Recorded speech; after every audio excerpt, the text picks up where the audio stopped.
Dear learners, welcome back to WSE Legendary Lives, where learning English opens the doors to ancient wisdom and timeless tales. Let your imagination awaken, for today we step into a time before Zeus, before Olympus, before even the first flame of mortal life. A time when order itself had no name, until she gave it one. She is Themis, the Primordial Justice, daughter of earth and sky, mother of divine law, the unseen thread that holds both gods and mortals in balance. Long before the thrones of Olympus gleamed, she stood at the edge of chaos, whispering harmony into existence. Yet her story is not only about divine order, it is a reflection of something deeply human, the eternal struggle to balance heart and reason, compassion and judgment, freedom and truth. This is not just a myth. It is a mirror of our deepest desires for fairness in a world that so often bends toward chaos.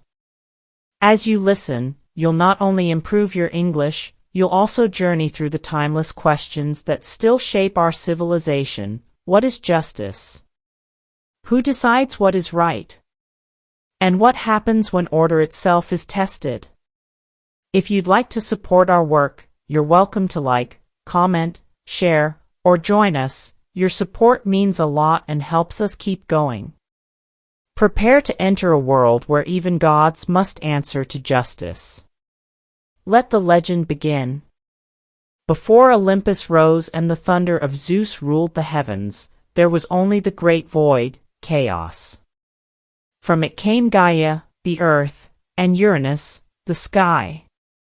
Together, they brought form to the formless, shape to the shapeless. From their sacred union came the first generation of divine beings, forces that were not gods yet, but principles, the roots of existence itself. Among these primal entities was Themis, born not as a goddess of wrath or desire, but as the embodiment of balance. Where her brother Oceanus flowed endlessly and her sister Mnemosyne carried the memory of all things, Themis represented the pulse of equilibrium, the natural order that kept all forces in harmony. She was neither stern nor soft, neither law nor mercy alone, but both intertwined. Her voice was the whisper of conscience within creation, guiding even the stars in their eternal dance. In those earliest ages, the world was still raw and wild. Titans roamed the lands, rivers spoke, mountains breathed, and every corner of existence was alive with purpose. Yet, purpose without order soon turns to conflict. Themis saw it, how even divine beings quarreled, how ambition clashed with kinship, how light sought to rule over shadow. From this tension, she felt her calling awaken. Themis began to weave the invisible threads of law, not human law, but cosmic law. She set the rhythm by which the sun rises and the moon wanes. She established the sacred balance between birth and decay, love and duty, chaos and peace. In her silent wisdom, she became a bridge between nature's wildness and reason's restraint. When the Titans sought dominion over the cosmos, it was Themis who counseled restraint. When the younger gods rose to challenge them, it was Themis who foresaw the cost of blood and pride. Her insight reached beyond time. She saw that no kingdom, divine or mortal, could last without justice as its foundation. She was revered not through temples of gold, but through the stillness of mountains and the calm after storms. To the ancients, she was more than divine, she was the voice that made the universe trustworthy. But balance is fragile, and order is easily forgotten. The coming of the new gods, led by Zeus, the storm-bearer, would soon test the very essence of her creation. For even justice must face judgment. As eons passed, the beauty of creation deepened, oceans mirrored the heavens, forests whispered their hymns, and stars followed the rhythm Themis had woven. Yet, beneath that harmony, the Titans grew restless. They were vast and proud, ancient as the bones of the world, and each sought dominion over a realm of their own. Themis watched as ambition began to stir within their immortal hearts, a fire that could warm or consume. Her father Uranus, the sky, grew fearful of his children's power. He hid them deep within Gaia's womb, suffocating their light and stifling their voices. Gaia's pain echoed across the cosmos, and Themis, standing beside her mother, felt the first fracture in the balance she had cherished. Order, she realized, could become tyranny when it no longer listened. Her brothers, led by Cronus, rose against Uranus. The heavens trembled as the first blood of gods was spilled, a wound that stained both earth and sky. When Uranus fell, silence followed, but it was not peace. Themis felt the echo of that act in her soul. Justice had been twisted into vengeance. The cycle of rebellion had begun, and she foresaw it would not end easily. Under Cronus's rule, time itself began to devour all things. The new king, wary of prophecy, consumed his own children, fearing that one day they would overthrow him. Themis looked upon this with sorrow. She had tried to counsel Cronus, to remind him that power built on fear cannot last, but he turned away from her wisdom. His hunger for control drowned her voice. Themis, once the silent guardian of cosmic order, now stood as its lone defender. The world grew heavy with imbalance, rivers overflowed their banks, the stars wandered from their paths, and mortals yet unborn trembled in her vision of what was to come. Themis began to understand that justice was not a still pond but a living current. To preserve harmony, one must act, even against the tide. Thus, she withdrew into the deep valleys of Olympus before it was claimed by any god. There, she waited and watched, knowing that the end of Cronus would bring both renewal and ruin. Her heart wrestled between compassion and destiny. Should she intervene to restore balance, or let the cosmos learn through suffering? In her solitude, she communed with the flow of time itself, feeling the rhythm of what must be.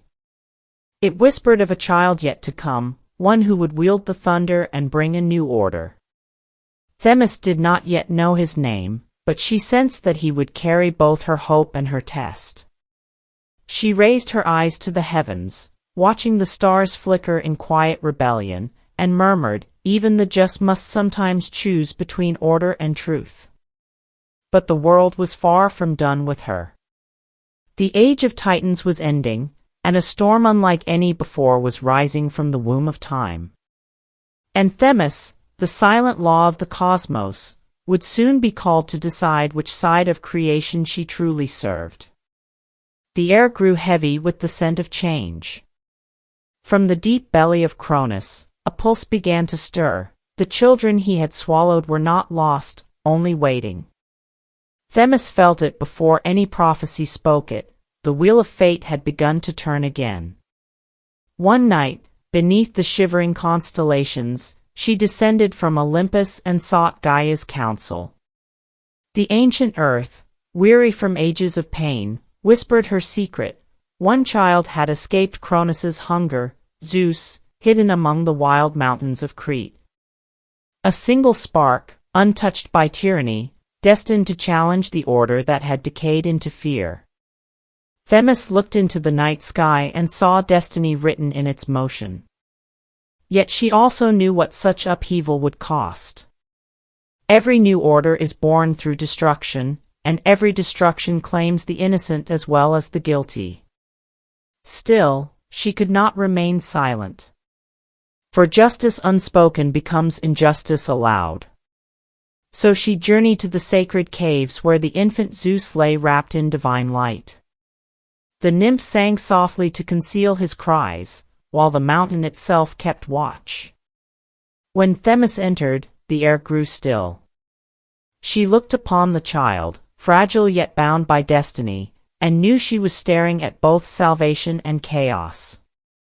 "The world will tremble for your sake," she murmured. "But may you learn mercy before power." From that moment, Themis became the unseen guide behind the young god's path. She counseled Gaia and Rhea in secret, teaching them how to turn patience into strength. When the time came for Zeus to rise, Themis was the whisper behind his thunder, the voice that reminded him that even rebellion needs a reason beyond revenge. Years passed, and the Titanomachy began, the great war between the Titans and the Olympians. The skies split open with storms, and the earth groaned under the clash of immortal wills. Themis did not fight with weapons, her weapon was balance. She advised Zeus to free his swallowed siblings, Hestia, Demeter, Hera, Hades, and Poseidon, and to build his cause not on fear, but on unity. It was a test for her as much as for the gods. Watching her kin, the Titans, fall to ruin pierced her heart. Many of them were not wicked, only blind to the law that all things must change. Justice demanded she side with truth, not blood. And so, she stood beside the Olympians, not out of loyalty, but out of duty to what must be. When the war ended, thunder ruled the heavens, and Zeus sat upon his throne. Themis appeared before him, serene, ageless, her eyes reflecting both dawn and dusk. "You have won," she said, "but remember, victory without wisdom breeds another fall. Let order serve life, not the other way around." Zeus listened, though pride already glimmered in his heart. He appointed Themis as his counselor, seated beside his throne. It was she who guided him in the earliest laws of Olympus, oaths of hospitality, sacred covenants, divine judgment. Under her gaze, justice took form among the gods.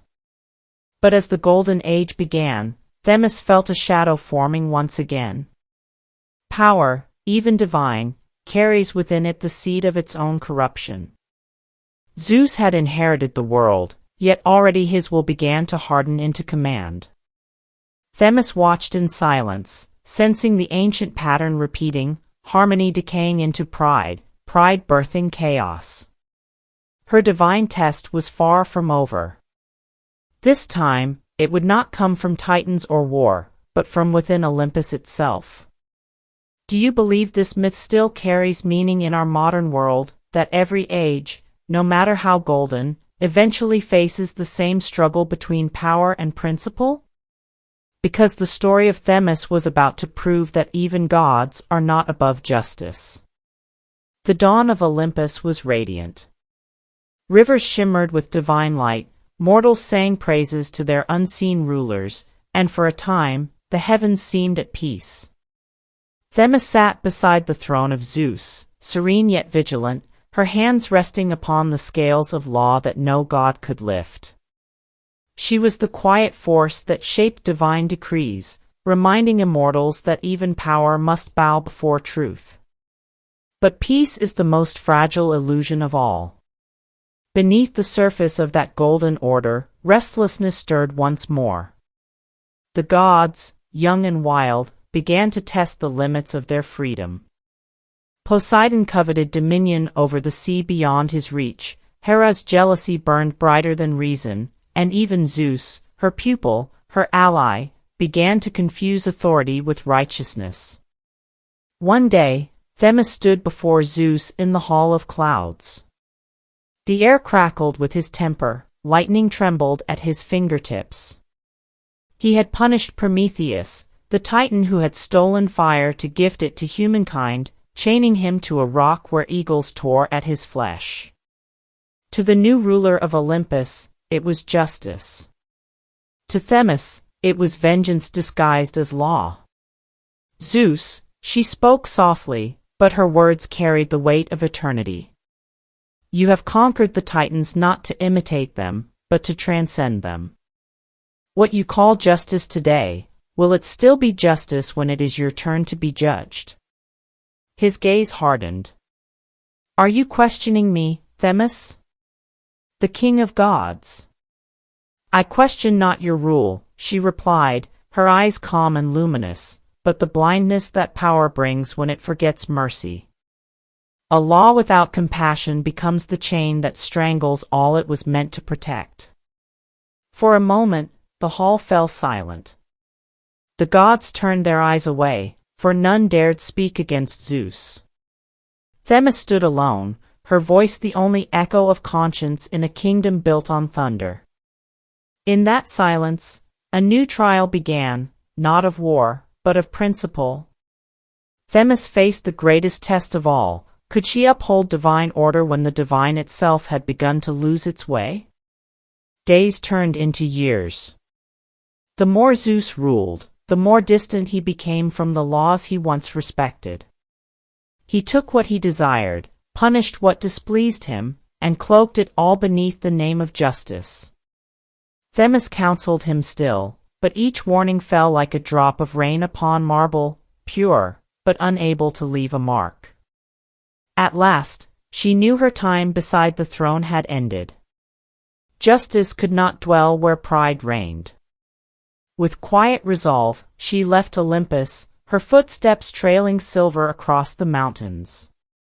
The seasons trembled, for without her presence, balance began to waver.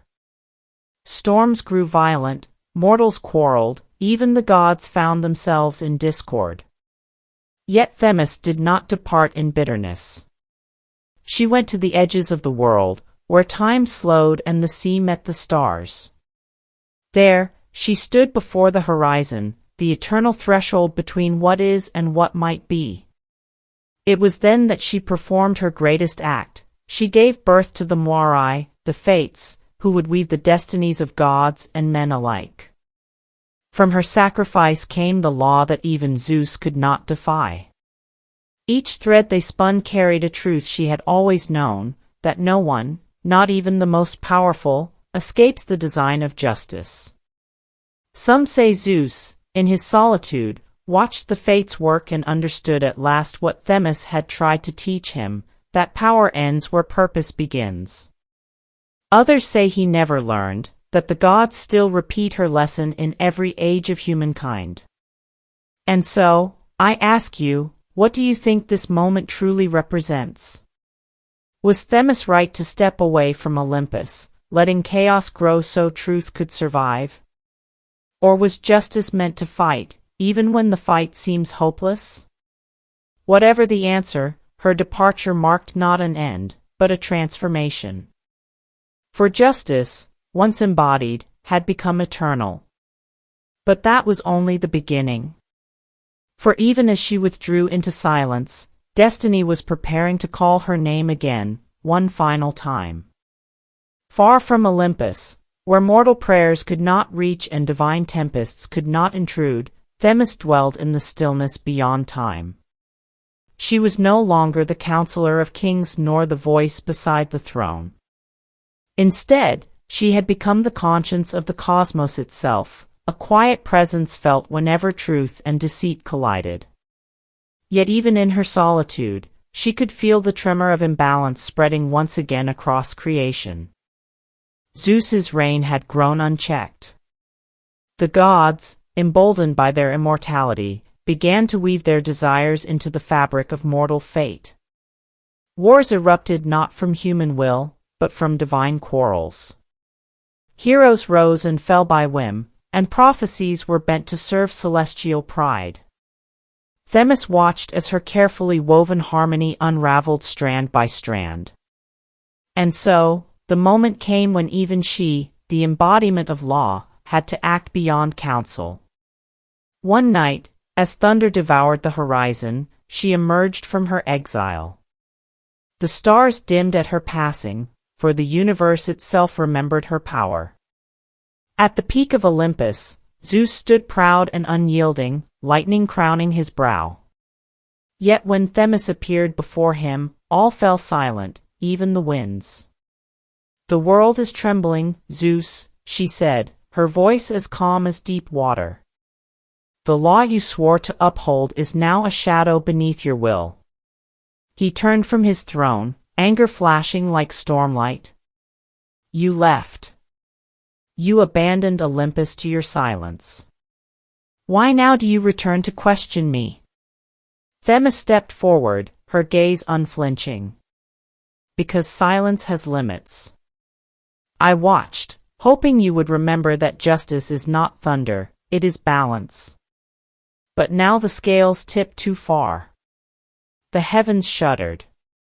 Behind her appeared the Moirai, her daughters, the Fates, holding the threads of life in their hands. Each strand glowed faintly, reflecting mortal choices, divine impulses, and the fragile boundary between them. Clotho spoke first. Mother, the threads twist beyond control. Even gods have begun to tangle in their own designs. Lachesis added, no one listens to the pattern anymore. All pull, but none yield. Atropos raised her shears. Should I cut? Themis closed her eyes. The decision lay heavy upon her. She could sever the lines, end chaos by ending freedom.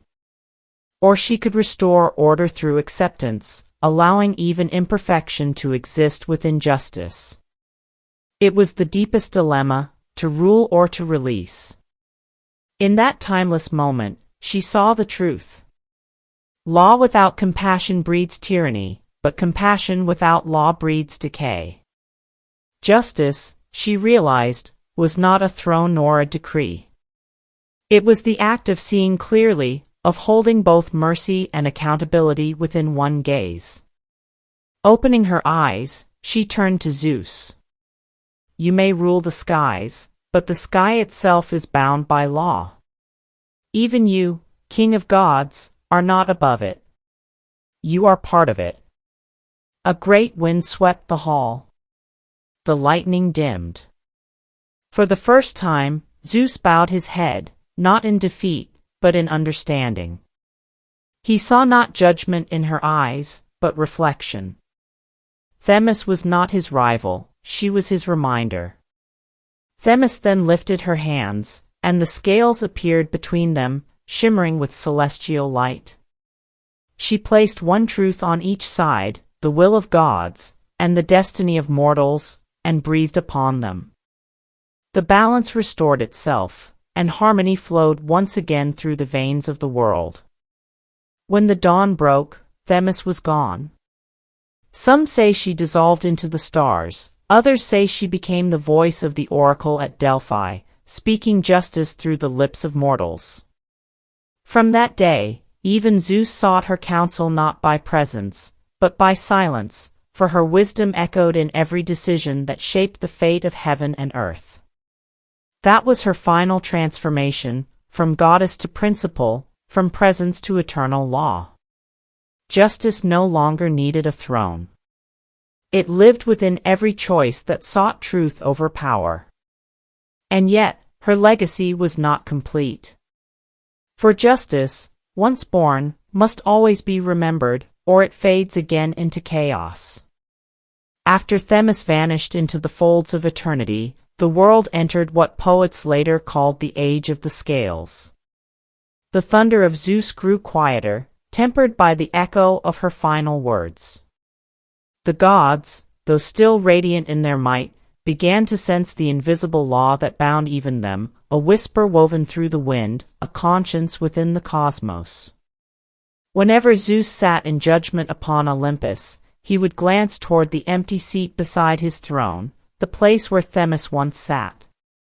And though no form appeared, he often paused before pronouncing his will, as if listening to an unseen counsel.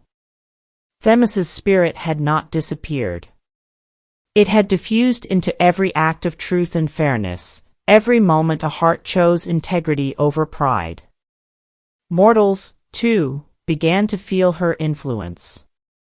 Temples dedicated to Themis appeared not as monuments of grandeur, but as places of silence, courts of reflection where kings came not to seek victory, but clarity.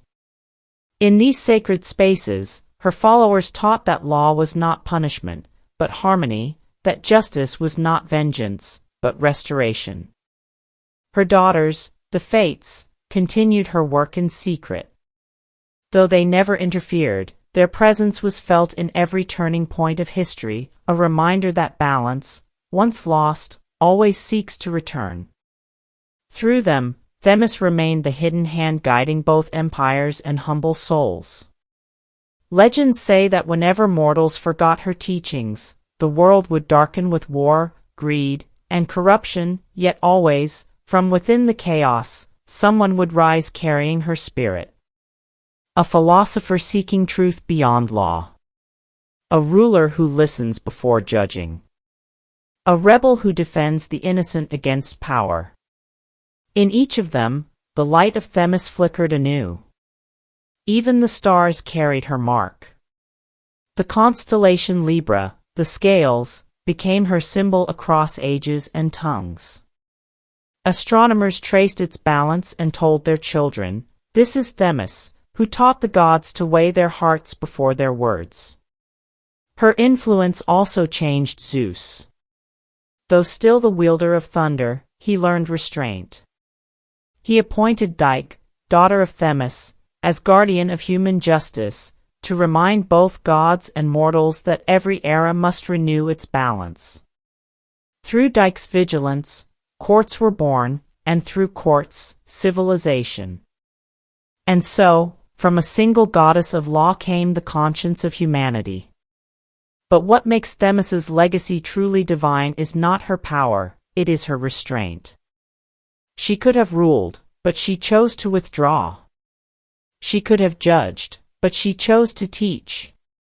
Her justice was not an act of dominance, but of faith, faith that even imperfect beings could learn to balance themselves.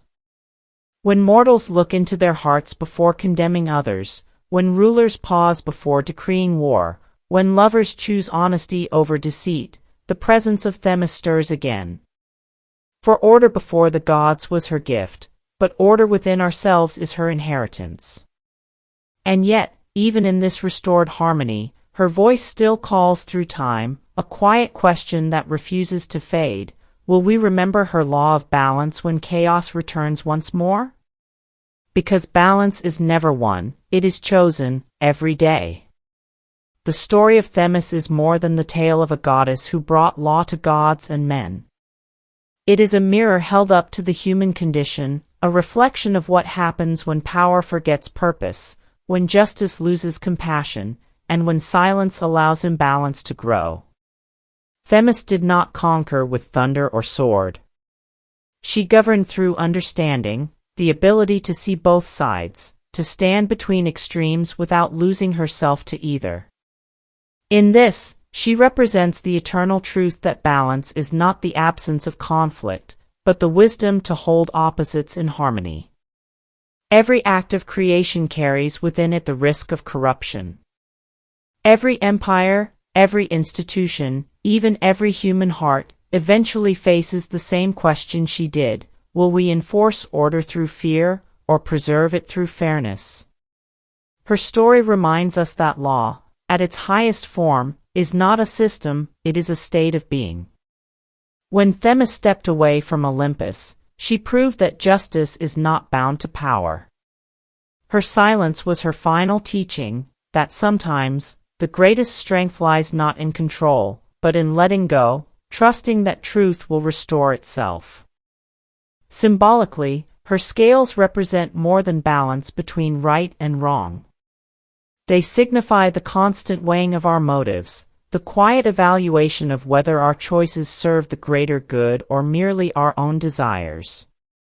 Her daughters, the Fates, remind us that every action has consequence, and that no being, mortal or divine, exists outside the web of responsibility. In many ways, Themis stands as the mother of civilization itself. Without her principles, fairness, accountability, restraint, humanity could not coexist, nor could any lasting culture rise from chaos. She embodies what philosophers later called logos, the rational, moral order that gives meaning to existence. And perhaps her greatest lesson is this: justice is not static. It must breathe, adapt, and evolve with the world. Like the tides she helped create, it flows, sometimes calm, sometimes wild, but always seeking its own balance. So when we see injustice, Whether in our societies or within ourselves, Themis's whisper still lingers, even gods must answer to truth. Do you feel this ancient legend speaks to your life in some way? Does her balance, between compassion and law, still echo in our modern struggles for fairness? Because maybe, just maybe, every time we pause before judgment, we become a little more like her. And so, as the mists of time close over the age of gods, one truth remains: the world endures not through strength, but through balance. Themis, the primordial justice, may no longer walk the halls of Olympus, yet her law still breathes in every honest word, every fair judgment, every act of mercy that triumphs over wrath. When we look to the heavens and see the constellation Libra, we are reminded that the scales never rest. They tilt and sway, just as hearts and nations do, forever tested, forever corrected. The light of Themis does not command, it guides. It does not punish, it restores. Her name may fade from the tongues of mortals, yet her presence cannot be forgotten, because she resides within the conscience of all who seek what is right, not merely what is easy. She is the calm after argument, the clarity after doubt, the stillness in which truth finally speaks. The gods ruled the cosmos, but Themis taught them why order mattered. Without her, power is hollow; with her, even chaos finds meaning. And so, from the first dawn to the final dusk, her voice echoes across eternity. Hold steady. Weigh wisely. Let fairness be your flame. That is the legacy of Themis, not a throne in heaven, but a compass within every soul that dares to judge with both wisdom and compassion. Welcome back to WSE English Story, where learning English becomes a journey through myth, meaning, and timeless truth. If this story of Themis has stirred something within you, remember, every day offers a chance to restore your own scales. Because balance is not just divine, it is human. And Themis, though unseen, still watches.